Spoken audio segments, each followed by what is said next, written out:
J'espère que vous allez bien. J'ai enfin trouvé un peu de temps pour faire le montage de cette vidéo parce que je viens de déménager, ce qui explique mon absence sur YouTube ces 2 derniers mois. Alors, je vous avoue que c'est pas encore fini. J'ai pour l'instant plus l'impression de faire du camping chez moi que de vraiment être chez moi, mais passons. On n'est pas là pour parler de mon déménagement, mais pour parler de clavier. Et aujourd'hui, c'est le Neo 80 que l'on va tester et review. Alors oui, c'est un clavier qui a plus de 1 an, mais je pense qu'il reste encore une très bonne option aujourd'hui et on va voir pourquoi ensemble. C'est parti. Je vous montre rapidement comment ça se présente à réception. Le clavier arrive donc dans une housse avec tous ses accessoires répartis dans plusieurs compartiments. Pour y voir plus clair, ici on a une pochette pour le O-ring, ici les patins antidérapants, ici jacket et dumbbell. Ici on aura le PCB, une plate en aluminium, là les stabs et enfin le dongle USB, et vous trouverez aussi un keycaps et switch puller.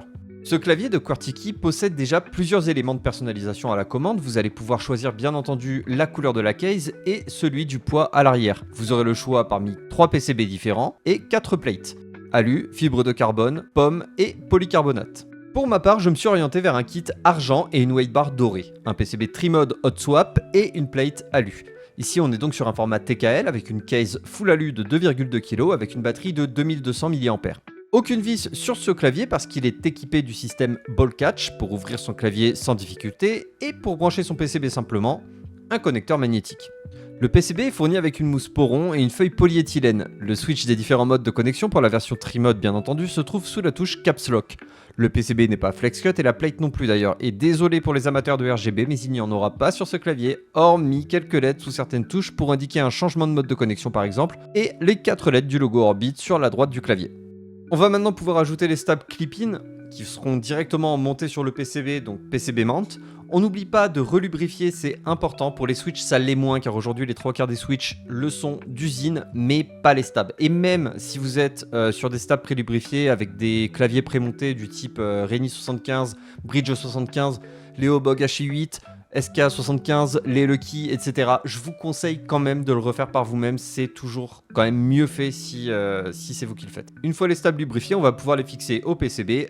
Avant d'aller plus loin, ne pas hésiter à les tester avec les switches et les touches pour être certain qu'il n'y ait pas de défaut. Et on va commencer par le montage avec les gaskets dumbbell. Les switches seront de nouveau les HMX Xinai, pour l'instant ce sont mes prefs, je les ai déjà présentés sur la vidéo review du Lucky 65. Ce sont des switches qui vont sonner très claquis et couplés au Neo 80 qui sonne quand même déjà de base assez aigu, je pense que l'on va avoir une board claquis au possible. Pour le set de touches, je vous avais dit que j'essaierais d'être un peu plus original. Bon, j'ai pas fait de grande folie non plus. Je voyais passer ce genre de set avec une ligne sur les caractères spéciaux et je trouvais ça super sympa. Vous le savez, mon setup est plutôt sobre, je ne peux donc pas partir sur des couleurs trop vives pour mon clavier. Je cherchais donc à trouver ce type de set mais avec une ligne noire seulement et c'est introuvable.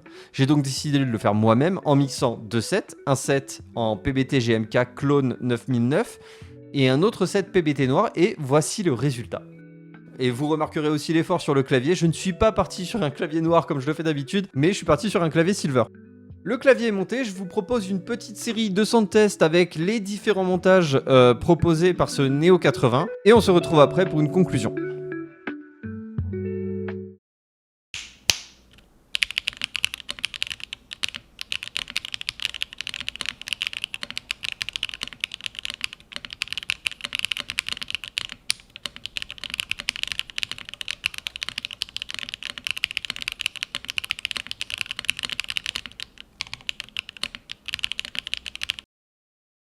Je vais donc vous laisser les images pour les changements de configuration du clavier. Donc ici, on va passer des gaskets dumbbell aux gaskets jacket.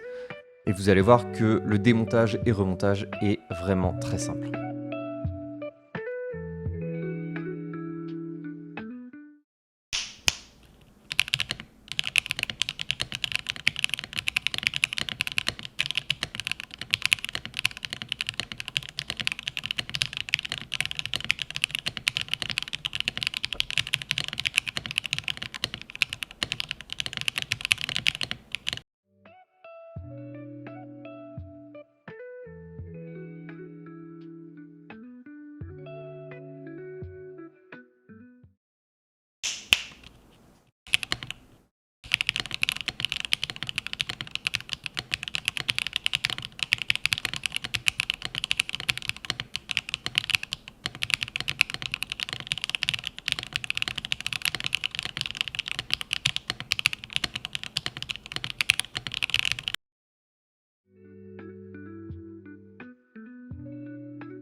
Je vais maintenant vous refaire les 400 tests avec les 4 configurations différentes, mais cette fois avec les mousses. Et vous allez pouvoir observer la différence. Ce que je vais faire, c'est que là, je vais enchaîner les sound tests. Je vais passer les séquences où je faisais les changements de configuration. Ça sert à rien, c'est exactement la même chose. C'est parti.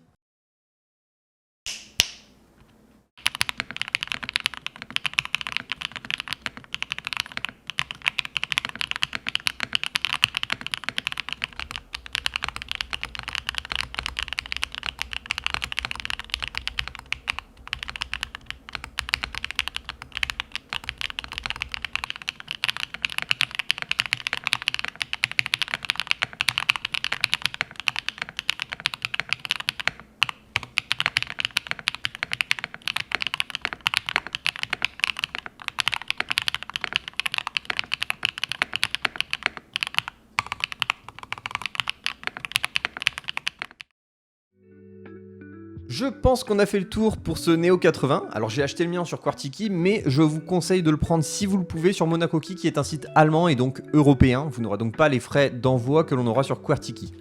Ce clavier est disponible avec un PCB ISO, donc avec la bonne grosse touche entrée si vous voulez un vrai clavier AZERTY. Et cerise sur le gâteau, ce clavier ne coûte que 140 €. 140 € pour un clavier en aluminium avec autant d'accessoires, la possibilité d'être en ISO et qui embarque des features comme le ball catch, le connecteur magnétique, je trouve ça vraiment pas mal. Je vais essayer de reprendre plus régulièrement les vidéos, j'ai eu beaucoup de travaux à faire ces derniers temps, j'ai pas encore terminé, mais j'ai fait le plus gros. Je vais donc pouvoir me consacrer un peu plus au clavier et à la chaîne. Encore une fois, désolé pour l'attente. En tout cas, j'espère que vous n'avez pas perdu les bonnes habitudes. Si c'est le cas, n'hésitez pas à le faire savoir en lâchant un petit pouce bleu, en commentant. N'hésite pas à t'abonner si c'est pas déjà fait et si la vidéo t'a plu, bien entendu. Prenez soin de vous. Salut!